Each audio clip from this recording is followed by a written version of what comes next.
never thought I'd hear a song about dry cleaning, but then again, I never thought I would be. You talked about it enough. Discussing it was warranted. Plastic on the dry cleaning. Well, Paul Valley joins us with Organized Spaces. Welcome back, Paul. How are you? Thank you. It's good to see you. Yeah, it's always fun.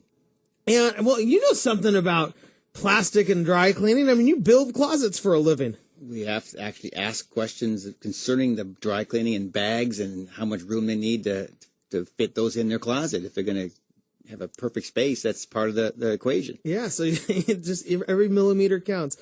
Paul Valley joins us, owner of Organized Spaces, who prides itself in providing the highest quality client experience from design through installation.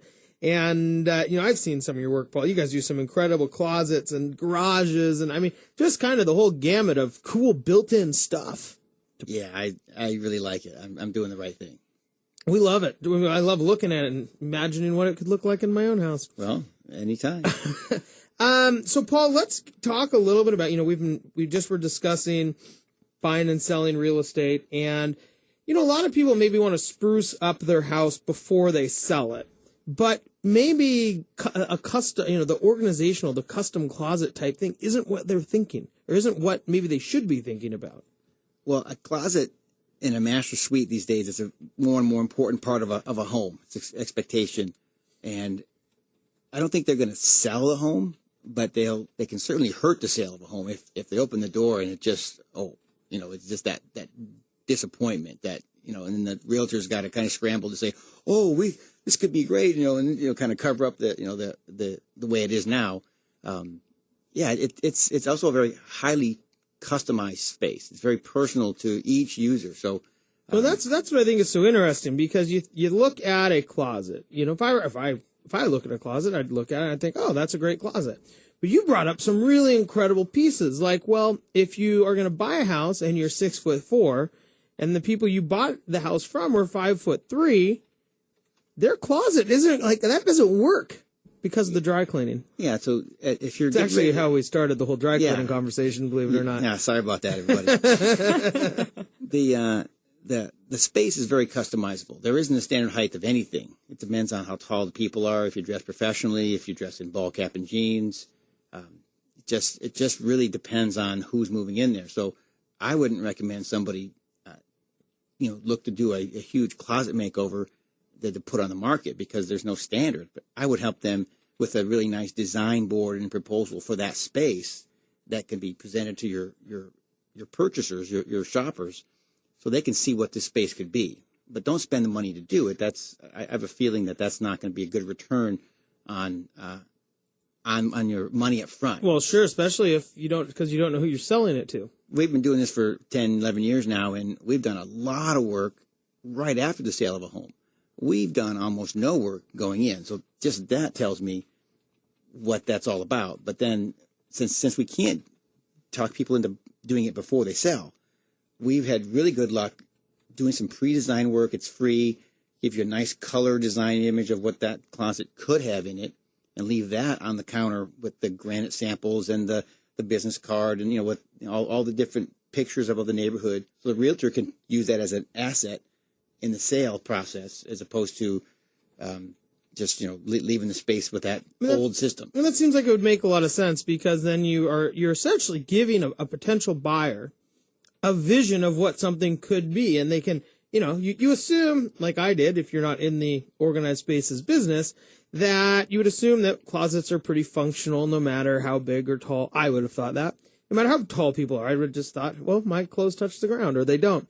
But the reality is you can actually it's totally customizable to a person. I mean, as if you're getting it tailored. And that's the whole point. Otherwise, they could make them for us for the average height. We would, be in. I like being called average height, Paul, I'll be honest. Typically, I'm called short. Well, me too. And I'm sensitive to that. I'm exactly average and not short. You're 5'9" and 3/4. Exactly. So that's true though, because there's so many things you can customize, and height just happens to be something that people probably don't take into consideration until they go into your design area, and then you're saying, well, you're this tall, so your pants hang low. Last week I had 3 meetings in a row where I'm talking with the lady of the house. She's the one that's really the driver of the deal. And I just happened to say on my checklist, how tall is your husband? And he's been 6'6" and over all last week. I mean, that's like I'm dealing with a basketball team.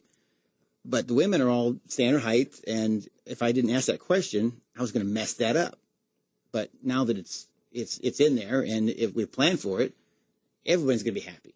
You know, you made an interesting point earlier too about making people happy, making maybe a buyer of a house happy, and you brought up the point.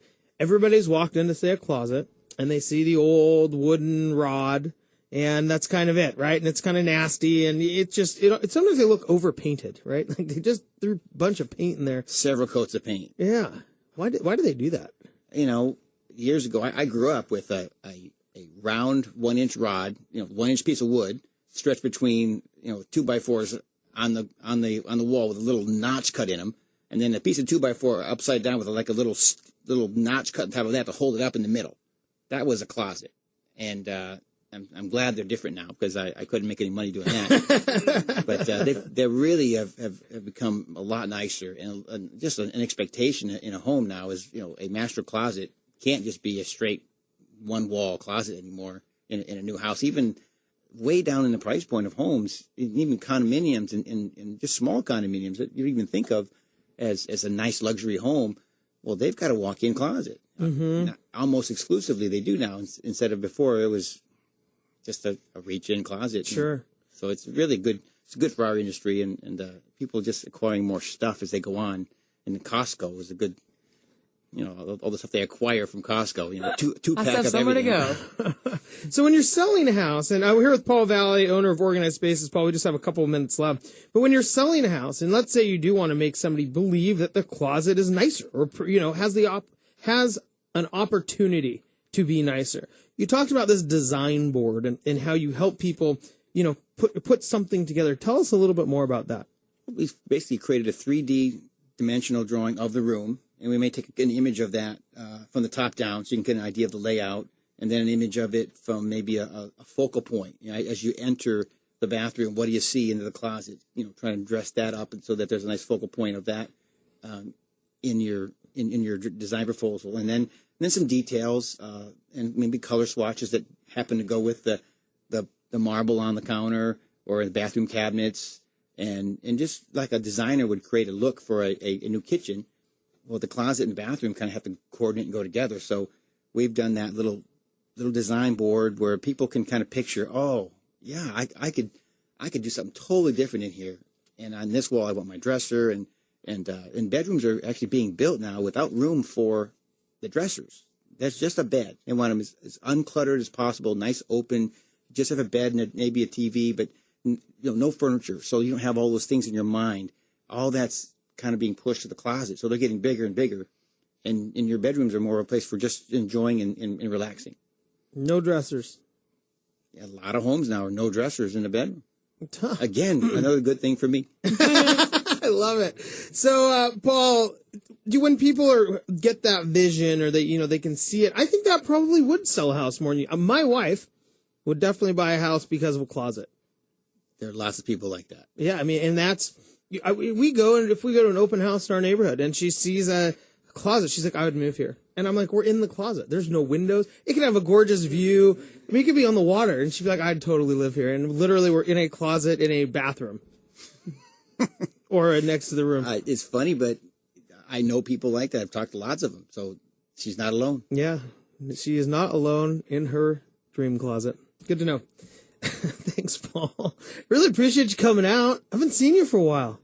Not since you had your little party, a little get-together, which was quite fun. Yeah. Well, it's good to see you. Again, Paul Valley with Organized Spaces. We do have to go to break. When we come back, Ryan's going to come back along with Kathy Santiago. We're going to chat a little bit more.